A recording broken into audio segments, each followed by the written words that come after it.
Riot, Sony, Microsoft, and Activision. What do all these companies have in common, huh? Well, they all recently just fired a huge portion of their employer base. Well, not a huge portion. Let's say a big portion. And it's kind of just like a shocker to everybody. What does this mean? Does this mean the gaming industry is dying? Are we seeing the downfall of the gaming industry as a whole? Is that what's gonna happen? Is that like that's the talk of the town now all of a sudden? Like, not that a singular game is dying, like we've taken it a step further and now the entire gaming industry is gonna die. That's what I wanted to talk about today, guys. Also, I forgot to say, Insomniac as well, who just recently had a successful game called Spider-Man 2, also laid off a huge portion of their employer base, right? Which is kind of odd to think that, like, well, you just had this successful game, this massive game come out, and you're firing a bunch of people. What other company actually just had this? I'm trying to think of it. Like, some other companies also had this thing come out where, like, they had something successful happen, or like some huge project has finished or nearly finished, and they're just starting to lay off a bunch of people. This is like a weird trend that I noticed. Oh, freaking Riot. Yeah, that's right, Riot. Do you guys remember how Riot just recently announced that Arcane Season 2 is coming out in November, but then they just like recently laid off a bunch of their employees? Like a huge portion of them as well? How these companies just have this random huge project. You dare shoot at me? These companies have these huge projects that like either on the verge of finishing or like is done, and then just coincidentally they start laying off a bunch of people. Like I think Cloudfire did it, Twitter, like a lot of people are starting to make the connection of how they are overstaffed and they're trying to lower down because of a certain historical event that happened a couple years ago. You guys all know what I'm talking about, the one that I can't say on YouTube. They're drawing the connection between that and everybody's starting to lay off their stuff now. He almost got away. He almost got away.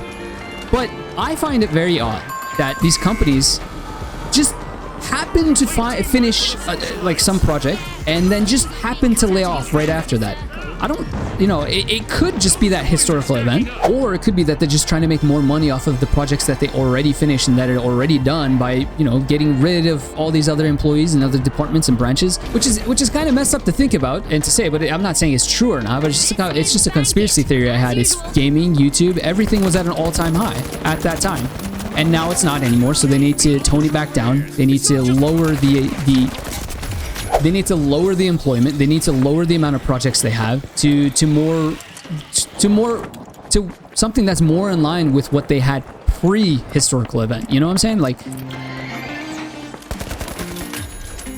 that makes sense and all. And it's like, this is a touchy topic and something I want to be careful about while talking, because like, dude, it sucks losing a job. I know, dude, trust me. I'm unemployed. I've been unemployed. You know what I'm saying? Like, it's a tough thing to talk about, so I don't want to, like, you know, say anything disrespectful to anybody.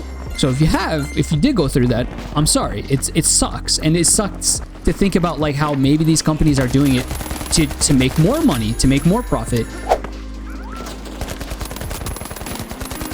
Of course, sure, you can't deny the reality that gaming and streaming and YouTube and all that is not as high as what it used to be at its peak pre-historical event.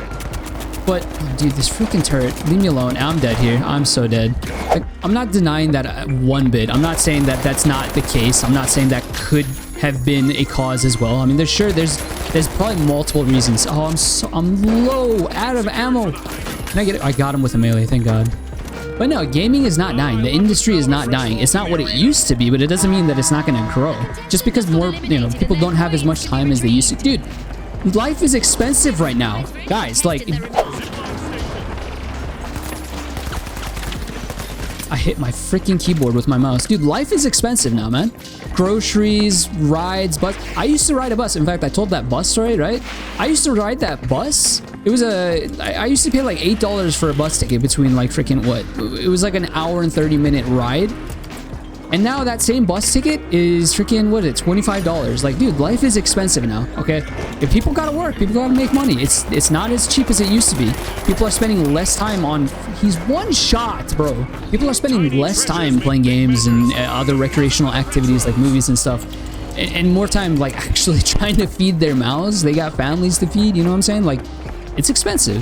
But gaming's not gonna die, dude. It's not going anywhere. I forgot what it was. I was watching this other video though. I forgot what it was. I don't know what it was, but it was talking about how the future of the gaming industry will be like how it's gonna be absolutely massive and how it's gonna grow in the next 5 years. I forgot the numbers, so I'm not gonna say like anything without like it, you know, without knowing exactly what the numbers were. I think it might have been a vidIQ video actually.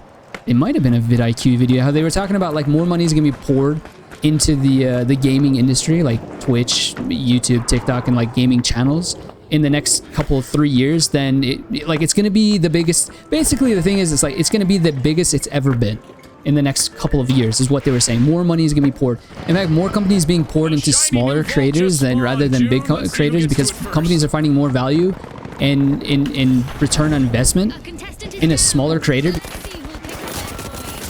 Which, speaking of small creators, guys, that is me. So if you're new here, welcome, and do me a favor and hit that like and sub.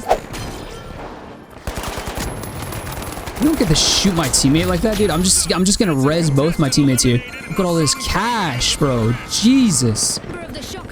I remember Kumi posted saying that I don't really play objective, and they would hate to have me on their team.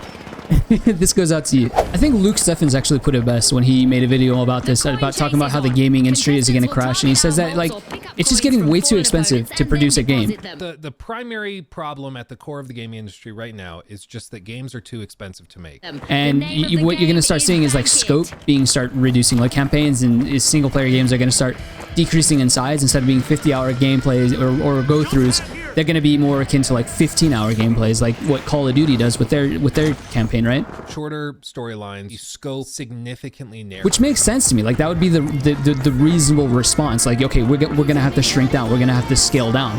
That makes sense. That's the way to go. Oof, oof, oof, oof.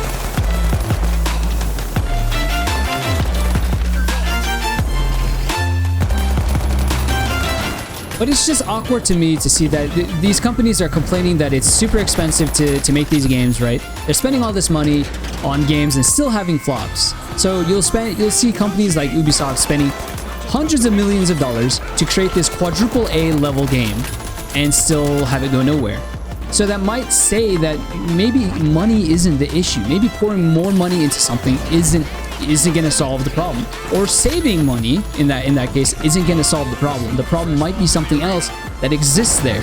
But let me see if I can put this into words a little bit better, because like I realized that maybe that didn't quite get my idea across. So check this out. If they're spending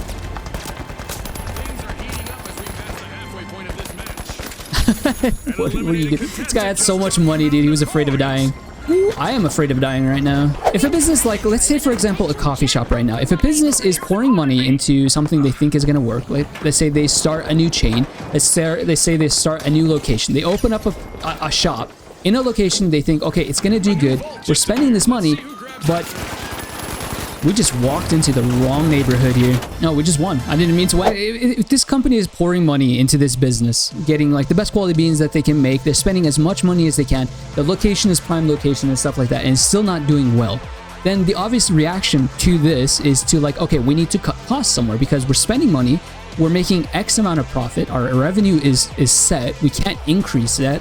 What can we do? We can cut costs. So let's, lower the quality of the beans. Let's lower the brightness of the lights. Let's turn them off after a certain time. Let's change our hours, so on and so forth, right? You start cutting costs.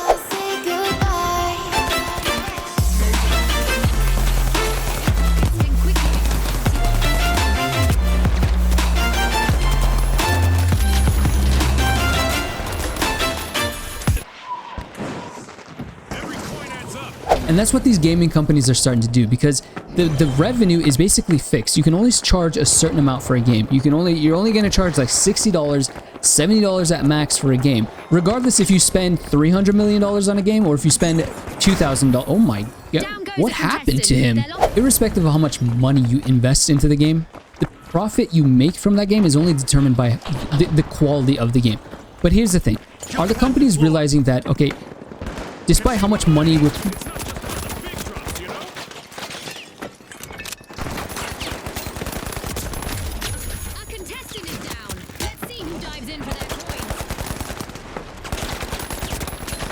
Our company's starting to realize that we can pour in hundreds of millions of dollars into a game and still have it flop because it's just a terrible game, or are they just seeing this as another way to recuperate some of the money that they spent on the game? Just another way to make another buck. Do they realize the problem is not the money? Like, that just like Luke said in his video, they would have gotten away with this low quality, low effort type style games in prior years, but now they can't get away with it because they're different, you know, gaming industry media outlets. Like, there's streamers that you can listen to, there are YouTubers that listen to. If the game is trash, people are going to point it out. Like in the coffee example, maybe it's not the type of beans you're using, maybe it's not the location, maybe it's not the timing, maybe it's not the current economics of the world.